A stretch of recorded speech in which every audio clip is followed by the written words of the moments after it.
Pada episode kali ini dimulai dengan melanjutkan episode kemarin saat Marco memergoki Joanna yang hendak kabur. Marco lalu membawa Joanna kembali dan mengganti ikatan tangannya dengan sesuatu yang lebih kuat.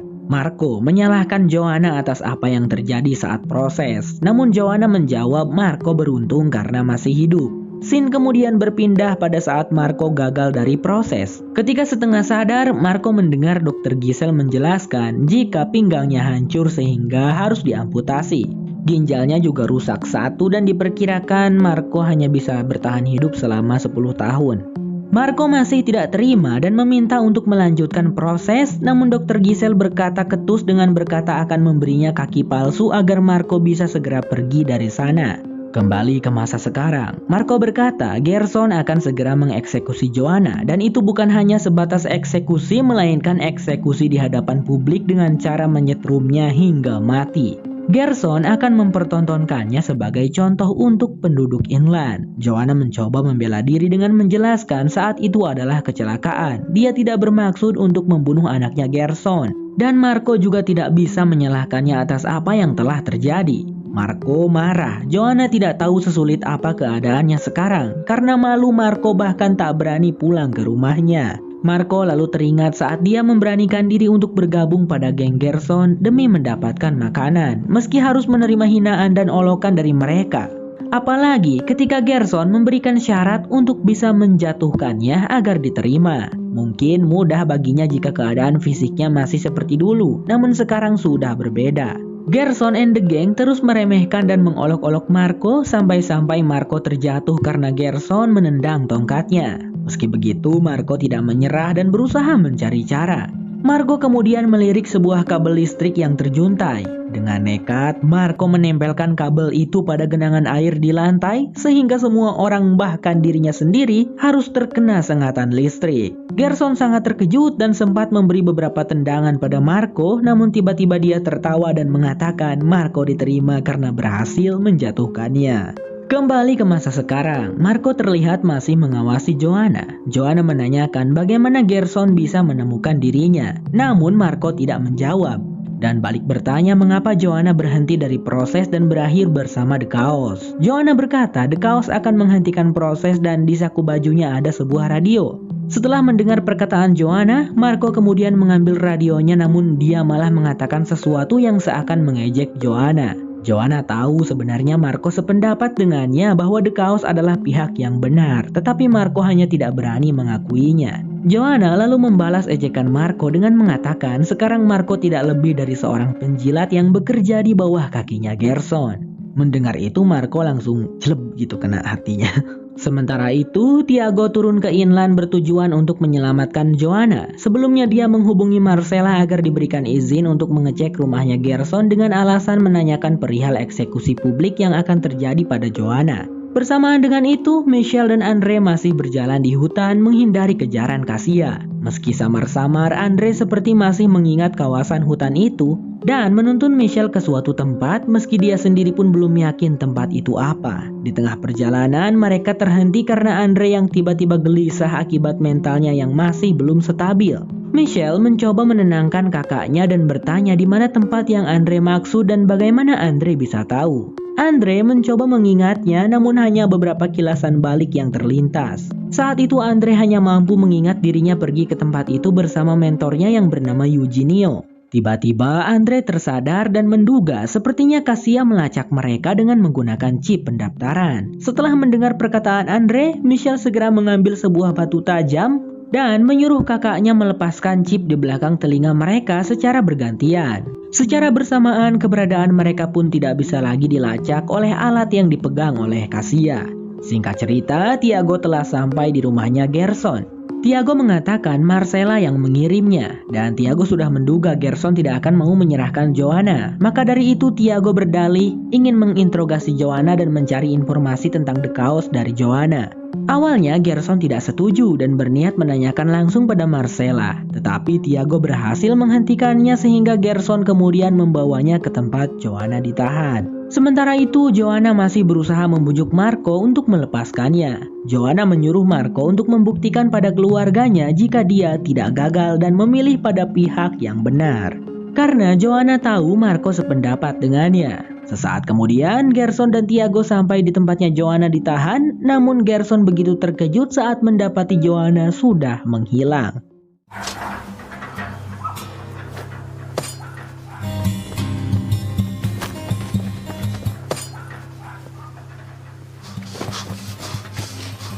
Tak jauh dari sana, Joanna kaget saat melihat Marco memutuskan untuk kembali. Marco mengatakan melepaskan Joanna bukan karena Joanna berhasil meyakinkannya untuk bergabung dengan The Chaos.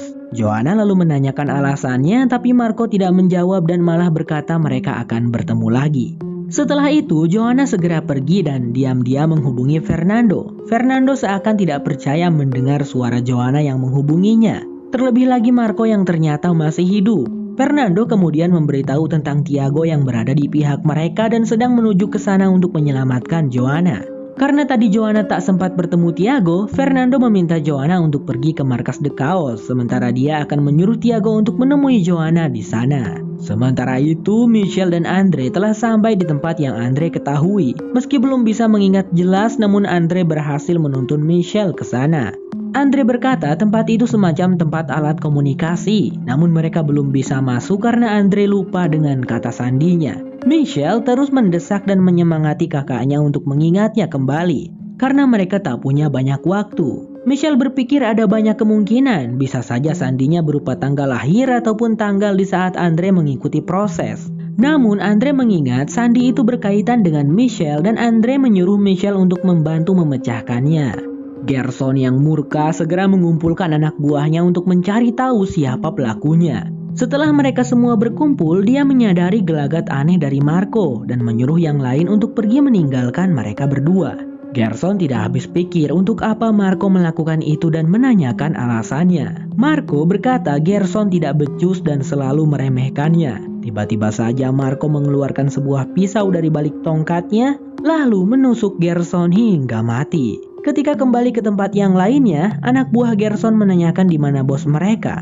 Namun Marco menjawab Gerson sudah tidak ada. Marco kemudian mengambil alat komunikasi milik Gerson dan menggunakannya untuk menghubungi Marcella. Marco berkata sekarang dia adalah pemimpin milisi dan mempunyai informasi mengenai The Chaos. Marcella bertanya di mana mereka bisa bertemu dan Marco menjawab Marcella bisa menemuinya di kediaman Ivares. GG juga Marco ya guys ya. Sementara itu, Michelle terus mendesak kakaknya untuk mengingat kembali sandinya karena dia sama sekali tidak tahu apa yang Andre maksud. Andre lalu memberinya sedikit petunjuk, sesuatu hal yang berhubungan saat dia mengajari Michelle menulis dulu. Michelle pun seakan teringat sesuatu. Ia lalu menekan beberapa tombol angka hingga terhubung dengan sebuah garis yang menunjukkan huruf N terbalik. Dulu saat Andre mengajari Michelle menulis, Michelle sempat menulis nama kakaknya Andre dengan huruf N terbalik. Michelle pun tersenyum saat pintu itu terbuka. Setelah menghubungi Fernando tadi, Joanna segera pergi ke markas The Chaos. Di sana terlihat Silas yang sepertinya sedang merakit sebuah bom baru. Dan ia tampak sangat terkejut melihat kedatangan Joanna. Joanna bertanya bagaimana Silas bisa mendapatkan bahan peledak itu bahkan dengan jumlah yang lebih banyak. Seakan tersadar, kini Joanna tahu mengapa Gerson bisa menemukannya. Ternyata Silas yang menukar Joanna demi bisa mendapatkan bahan peledak tersebut. Joanna masih tidak percaya bagaimana Silas bisa setega itu kepadanya. Namun Silas berdalih Joanna sudah mengkhianati The Chaos. Dan kalaupun tidak, kematian Joanna akan dianggap sebagai sebuah perjuangan demi keberhasilan rencana The Chaos. Mendengar hal tersebut, Joanna mengatakan Silas tidak jauh berbeda dengan Ezekiel dan Joanna merasa sangat bodoh karena terpengaruh oleh orang yang sama saja. Namun tiba-tiba terdengar suara Tiago yang memanggil Joanna. Menyadari kehadiran Tiago, Silas segera meraih senjatanya dan berniat membunuhnya. Joanna sadar dan berusaha menghentikan Silas, namun keduanya malah terjatuh. Jatuh ke sebuah kolam yang dipenuhi katak beracun. Tiago segera mengulurkan tangannya untuk menyelamatkan Joanna. Joanna berusaha menggapainya namun kakinya ditahan oleh Silas. Meski begitu untungnya Joanna berhasil selamat sementara Silas mati karena terkena racun katak miliknya sendiri.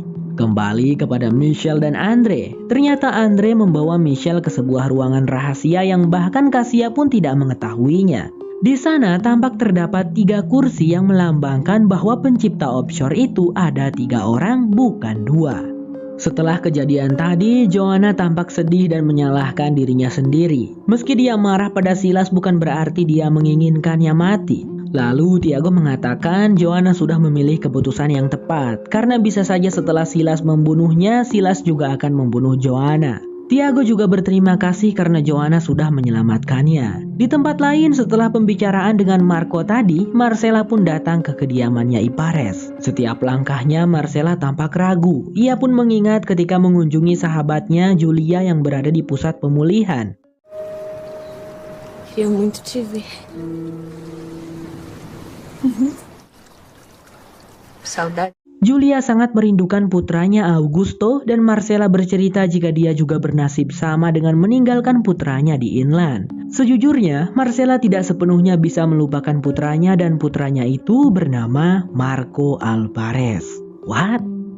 Marcella ibunya si Marco? Plot twist lagi kawan-kawan.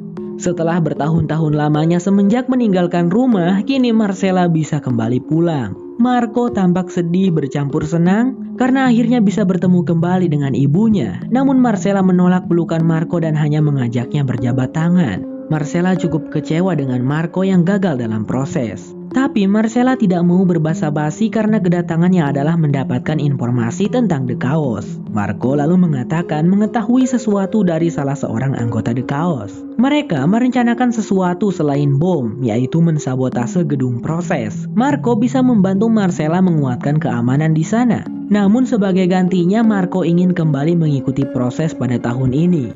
Marcella pun tidak kuasa menahan tawanya setelah mendengar permintaan konyol Marco. Namun Marco yakin dia akan berhasil. Dia hanya meminta kesempatan kedua sebagai imbalannya. Marcella lalu mengatakan akan mempertimbangkannya dan kembali mengajak berjabat tangan. Tetapi Marco malah memeluknya. Marcella tidak bisa menahan perasaannya dan membalas pelukannya Marco. Namun dia kembali tersadar dan melepas pelukan. Lalu wanita itu menurunkan foto Marco yang terpajang. Marcella berkata Marco harus berusaha agar menjadi layak. Kemudian wanita itu pergi. 3% bersambung. Wow, aneh suka sekali film-film yang berplot twist begini dan jalan ceritanya susah ditebak, pemirsa. Keren lah pokoknya, ini makin rame 3%, lanjutkan Abang Sam.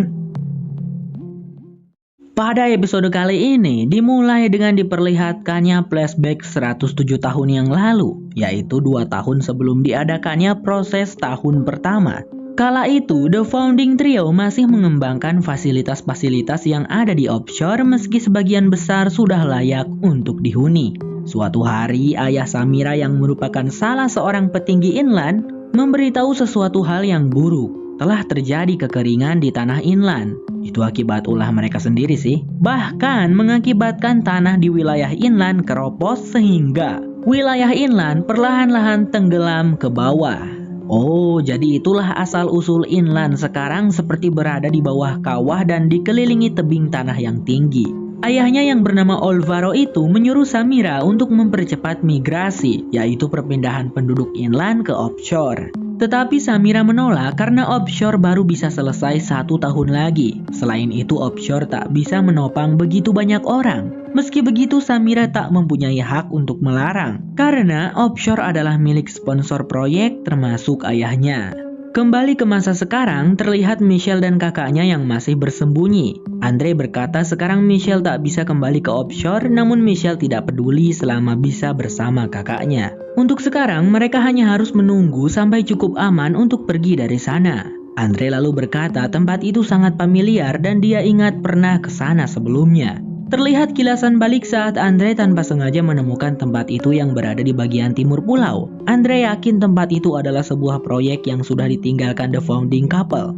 Lalu dia segera melaporkannya pada Eugenio, mentornya, dan meminta izin mengecek tempat itu. Scene flashback lagi, tampaknya Samira sudah memberitahukan pesan dari komite yang disampaikan ayahnya tadi kepada 2 rekan ilmuannya yang bernama Vitor dan satu lagi kita sebut saja Nadia. Ya, mereka The Founding Trio. Dalam pesan itu, para komite menyuruh untuk mempercepat migrasi. Tetapi karena persediaan di sana tidak akan cukup untuk banyak orang, maka komite akan mengusir semua orang yang sudah ada di offshore termasuk para ilmuwan. Kecuali Samira. Vitor dan Nadia tentu saja menolak karena sejak awal offshore dibangun sebagai pulau utopia di mana hanya ada kemakmuran dan perkembangan teknologi di sana yang hanya layak dihuni oleh orang-orang terpilih dan bukan sekumpulan orang kaya yang bodoh, kata Nadia. Samira mengerti dan mencoba menenangkan keduanya. Meski ayahnya salah seorang komite, tetapi dia berada di pihak Nadia dan Vitor. Sekarang mereka hanya harus mencari cara untuk menggagalkan rencana migrasi tersebut. Dan Nadia mempunyai ide untuk mensabotase semua kapal selam yang menuju ke offshore. Sementara itu di masa sekarang, Rafael, Joanna, dan Fernando terlihat sedang menyusun rencana untuk menghentikan proses dengan cara menghapus data peserta. Data itu tersimpan di dua tempat, yaitu di offshore dan juga salinannya yang berada di gedung proses. Mereka harus menghapus data tersebut dalam waktu bersamaan. Rafael berkata akan pulang ke offshore malam ini dan kemungkinan dia akan sampai sebelum fajar tiba. Rafael lalu membagi tugas mereka masing-masing. Di gedung proses terdapat banyak sekali kamera sehingga Rafael menyuruh Fernando untuk mematikan sekring listrik. Dan selama listrik mati, Joanna akan pergi menghapus semua data. Sementara salinan data di offshore, Rafael yang akan mengurusnya. Joanna kemudian bertanya bagaimana Rafael membawanya menyusup ke gedung proses. Dan ternyata Rafael sudah mempersiapkannya dengan memasukkan Joanna ke dalam lemari es, tempat penyimpanan obat-obatan secara diam-diam. Singkatnya, Rafael tiba di gedung proses dengan membawa lemari es berisi Joanna. Terlihat Gloria yang juga datang ke sana namun seorang prajurit menahannya. Gloria beralasan sepupunya dibawa ke sana namun belum juga kembali. Sepupunya itu sedang sakit yang bila kambuh akan mengalami kejang-kejang dan bisa meninggoy. Gloria berjanji hanya ingin pergi menemuinya sebentar untuk memberikan obat jamu buatan neneknya. Flashback lagi ke masa lalu. Scene memperlihatkan founding trio yang berhasil mensabotase semua kapal selam. Namun tak lama setelah itu ayahnya Samira langsung menyadari hal tersebut dan menghubungi mereka. Alvaro memberi peringatan atas tindakan ketiganya. Perbuatan mereka sangat fatal karena bisa saja para investor lain marah dan mengirimkan sekapal penuh prajurit bersenjata untuk membunuh mereka bertiga. Samira sudah tahu, karena itu dia menawarkan negosiasi. Samira bersedia meninggalkan offshore asalkan para investor mau membiayai proyek lain yang ada di inland. Membangun proyek yang serupa dengan offshore namun tempat itu terbuka untuk semua orang. Jadi Samira mau membangun offshore dari awal di inland, begitu guys. Alvaro bertanya apakah Samira yakin mau meninggalkan keluarganya demi itu. Dan Samira menjawab iya. Alvaro menyetujui permintaan Samira dan menyuruhnya segera berkemas. Setelah pembicaraan itu berakhir, Nadia dan Vitor langsung menentang keputusannya Samira.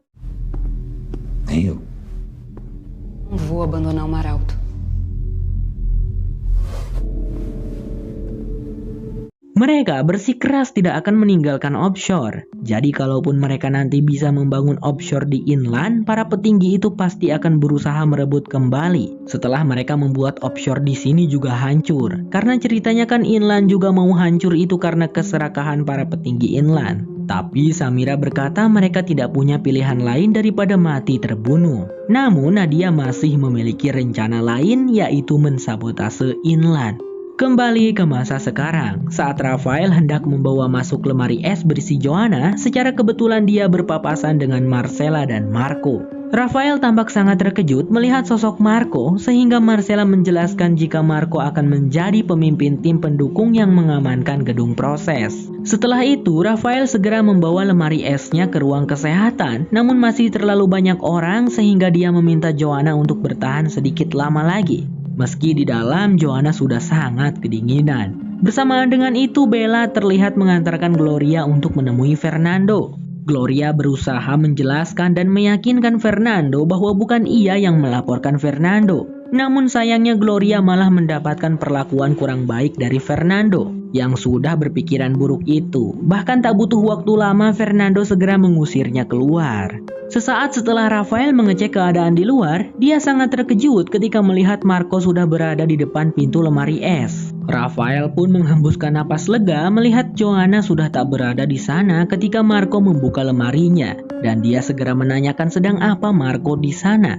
Marco menjawab Marcella menyuruhnya untuk mengambil beberapa vitamin untuk dibagikan pada anak buahnya. Mereka berdua tampak sedikit berbincang dan Marco berkata dirinya sudah tak menaruh dendam. Terlebih lagi mereka sekarang berada di pihak yang sama. Rafael pun tidak menduga jika Marco masih hidup dan bahkan juga merupakan putra dari komandannya, Marcella. Sesaat setelah kepergian Marco, Rafael segera mencari dan memanggil Joanna. Rafael sangat terkejut saat tangan dingin Joanna menepuk pundaknya. Lalu dia memberi Joanna baju ganti dan menyuruhnya bersembunyi. Sementara itu, Gloria mencoba meyakinkan Bella untuk melepaskan Fernando. Dia yakin Fernando tidak bersalah dan mereka juga belum punya cukup bukti. Awalnya Bella menolak, namun karena ruang tahanan sudah penuh sementara penduduk inland yang ditangkap semakin banyak, Bella setuju untuk melepaskan Fernando dan menyuruh Gloria untuk menunggu di luar. Bella kemudian membawa seorang pria masuk ke dalam sel yang sama dengan Fernando dan mempersilahkan Fernando untuk keluar.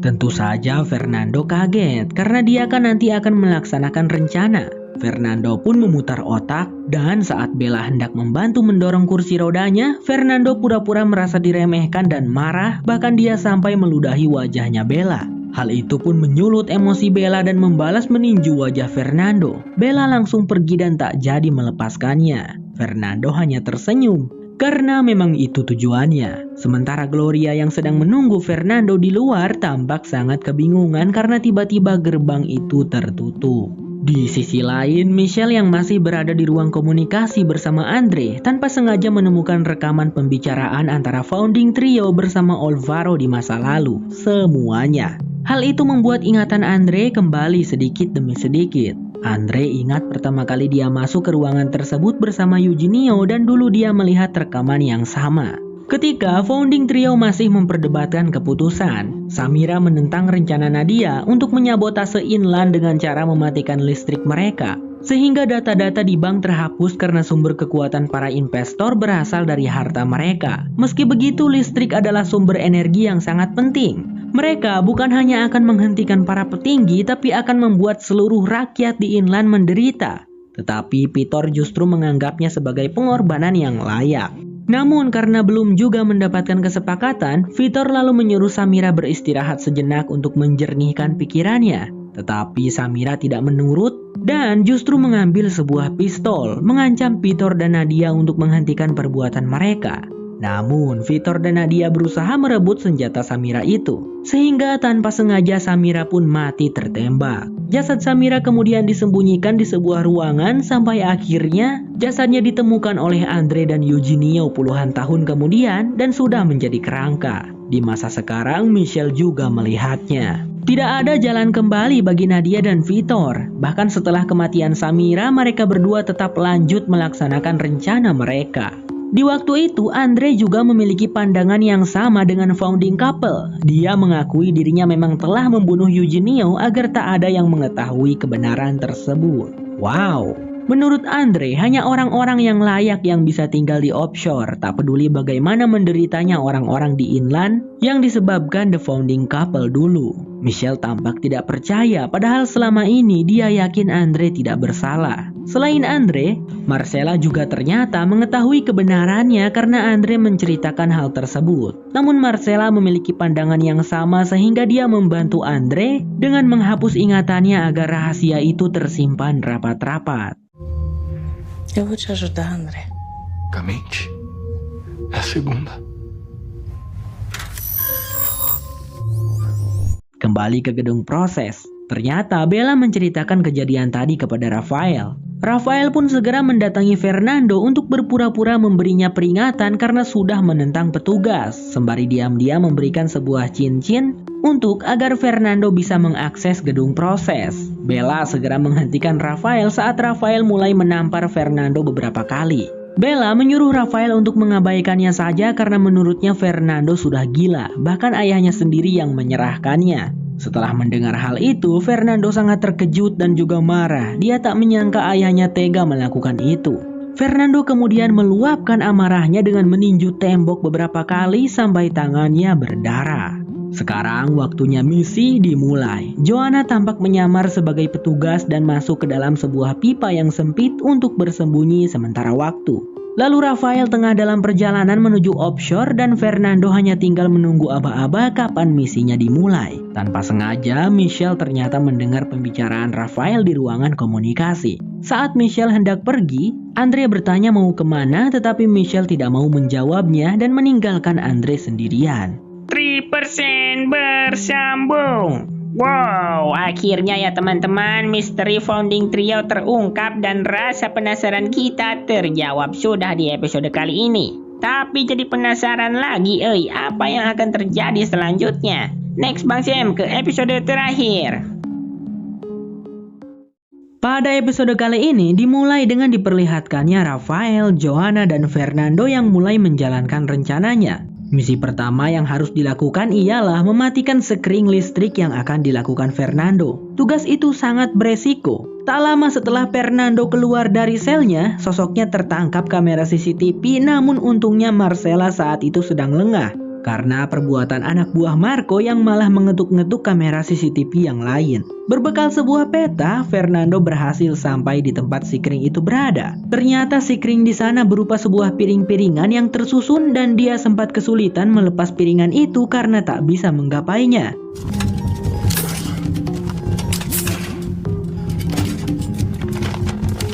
Dia meminta bantuan Joanna, namun Fernando tak kehabisan akal. Dia memukul-mukul piringan itu hingga korslet. Bersamaan dengan Joanna yang keluar dari tempat bersembunyiannya, listrik pun mati di sana.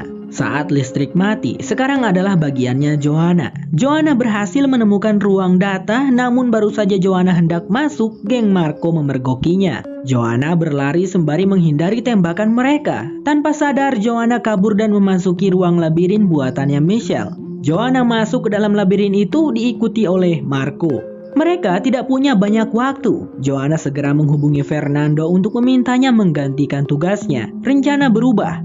Sekarang Joanna terjebak dalam labirin itu dan hanya Fernando yang bisa melakukannya. Fernando segera mengayuh kursi rodanya secepat mungkin sampai dia berhasil masuk ke ruang data. Fernando melihat jika data-data itu tersimpan di sebuah tabung kaca, namun dia tak tahu bagaimana caranya menghapus data itu. Fernando menghubungi Joanna lagi dan berkata tak tahu harus melakukan apa, dan dia juga tak bisa menggapai data itu karena terlalu tinggi. Namun Joanna malah memarahinya dan menyuruh Fernando untuk mencari cara. Fernando kemudian mencoba mencelupkan perban di tangannya yang kotor. Tanpa diduga hal itu berhasil dan menyebabkan air di dalam tabung itu terkontaminasi. Tetapi itu saja belum cukup. Fernando harus membuat tabung itu tercemar 100% agar memastikan datanya benar-benar terhapus.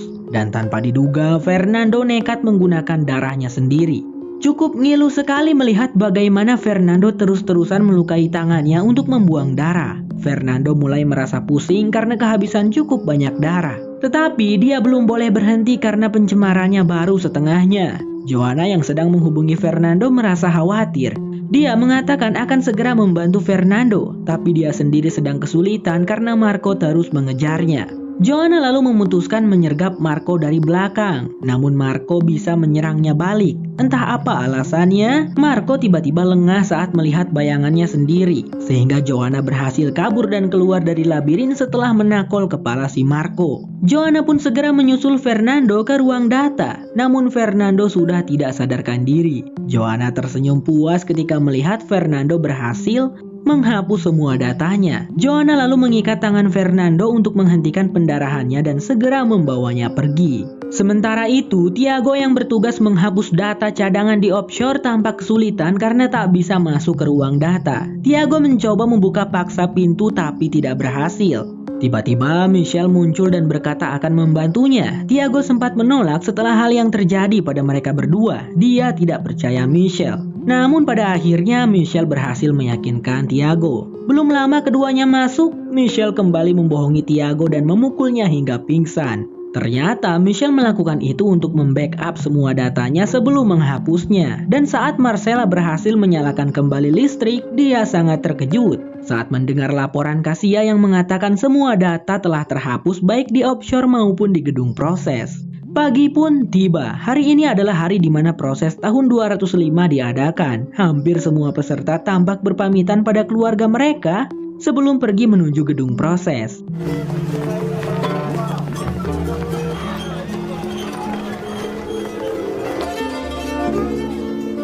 Namun mereka kebingungan saat melihat gerbang di sana masih tertutup. Nair memarahi Marcella karena telah gagal mengamankan gedung proses. Mustahil mereka memulai proses tanpa adanya data-data para peserta. Nair lalu menyuruh Marcella untuk mengatakan sesuatu pada para peserta di luar yang mulai ricuh itu. Bersamaan dengan itu, Michelle pergi menemui Kasia dan memintanya mempertemukannya dengan Nair. Awalnya Kasia enggan membantu dan hendak menangkapnya, namun Michelle berkata jika Kasia melakukan itu, mungkin dia sendiri yang akan menyesal. Michelle kemudian dibawa menemui Nair. Belum diketahui apa yang Michelle bicarakan, namun tiba-tiba Nair menghubungi Marcella dan menyuruhnya tak mengatakan apapun sebelum diberi instruksi darinya.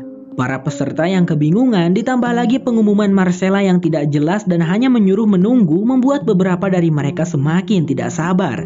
Belum lagi si Ciban yang mulai memprovokasi. Para peserta secara bersama-sama pun membuka paksa gerbang dan menyerbu masuk. Toda a divisão para o Portão Sul urgente.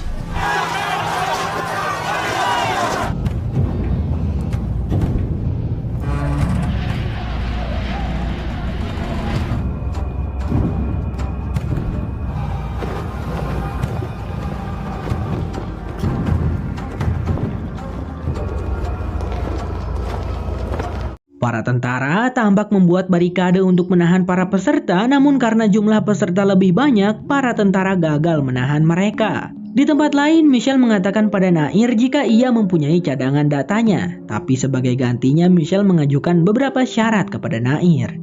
Akibat kericuhan yang terjadi, Marcella memutuskan turun tangan dan memerintahkan para tentaranya melakukan segala cara untuk menghentikan para peserta, termasuk melakukan kekerasan. Sementara itu, Joanna justru bisa memanfaatkan kericuhan itu untuk menyelinap dan berhasil keluar dari gedung proses bersama Fernando. Gloria sempat melihat keduanya, namun salah satu tentara tiba-tiba memukul Gloria hingga hidungnya berdarah.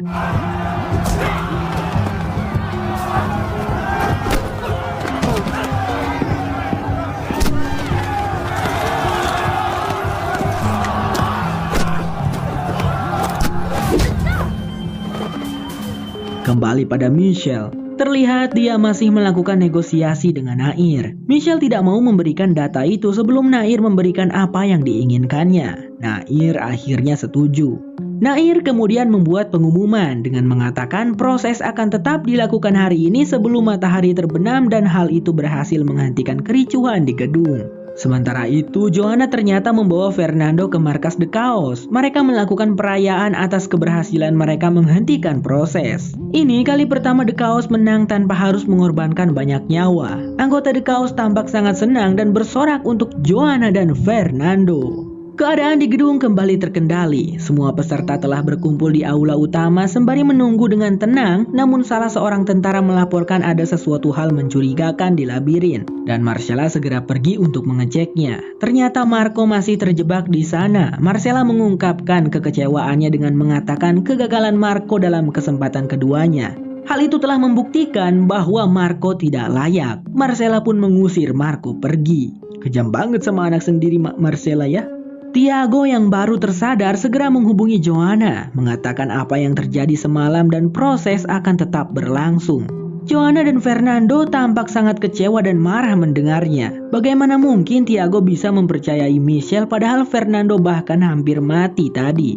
Fernando rela mempertaruhkan nyawanya sendiri dan sekarang rencana mereka gagal. Fernando yang marah pergi meninggalkan Joanna yang masih berdebat dengan Tiago. Tiago juga sudah melakukan semua yang dia bisa dan dia tidak terima saat dirinya disalahkan. Joanna mencoba bersikap bijak lalu menyuruh Tiago untuk menunggu perintahnya. Tiago tidak bisa menolak karena sekarang hidupnya berada di tangan Joanna.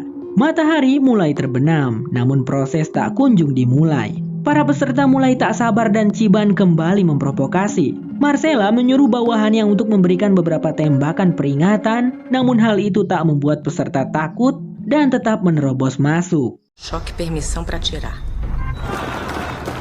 Se eles chegarem...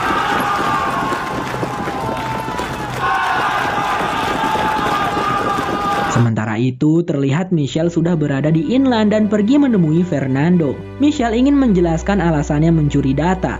Namun sebelum itu Fernando harus ikut dan melihatnya sendiri. Saat di luar, Fernando melihat beberapa drone tengah mengangkut beberapa box. Michelle mengatakan sudah memeras para dewan offshore dengan meminta pupuk, air, dan bibit dalam jumlah yang banyak. Menghentikan proses tidak akan mengubah apapun. Namun dengan bahan-bahan yang mereka dapatkan itu akan sangat bermanfaat untuk membangun dari awal, ucap Michelle. Bersamaan dengan para tentara yang hampir melepaskan tembakan, Nair segera mengumumkan jika proses akan dimulai dan membuat para peserta langsung bersorak senang. Singkat cerita, para peserta sudah berganti baju. Marcella yang menjadi pemimpin proses tampak berpidato dan memberikan beberapa patah kata untuk menyambut mereka. Di sisi lain, Joanna tampak sedih saat kini dia kembali sendirian dan sepertinya dia tengah membakar mayatnya Silas. Sementara itu, Tiago yang berniat pulang terkejut saat tak bisa masuk ke rumah sendiri. Tiago memanggil-manggil Elisa namun Elisa menolaknya dan berkata sekarang ini bukan rumahnya lagi. Tiago berusaha membujuk dan meminta Elisa mendengarkan penjelasannya lebih dulu. De mãos dadas, E aí você faz o que você quiser com isso. olhando para frente, Michelle berniat membangun tempat baru, namun dia tak bisa membangunnya sendirian. Dan awalnya Fernando menolak keinginannya Michelle itu. Michelle kemudian menunjukkan sebuah tempat. Tempat itu berada di atas kawah dan Michelle menyebutnya sebagai Shell. Michelle mengulurkan tangannya. Dia berkata selama ini tidak pernah melakukan sesuatu yang benar, namun dia percaya Fernando bisa melakukannya, yaitu membangun tempat yang lebih baik untuk semua orang. Jadi intinya Michelle ingin membuat sebuah tempat bersama dengan Fernando. Bukan di inland ya guys ya. Entah di mana dan apakah akan berhasil, kita bisa menyaksikannya nanti di season 3. Karena 3% season 2 Selesai. Sampai jumpa lagi di 3% season ketiga ya teman-teman. Bye-bye.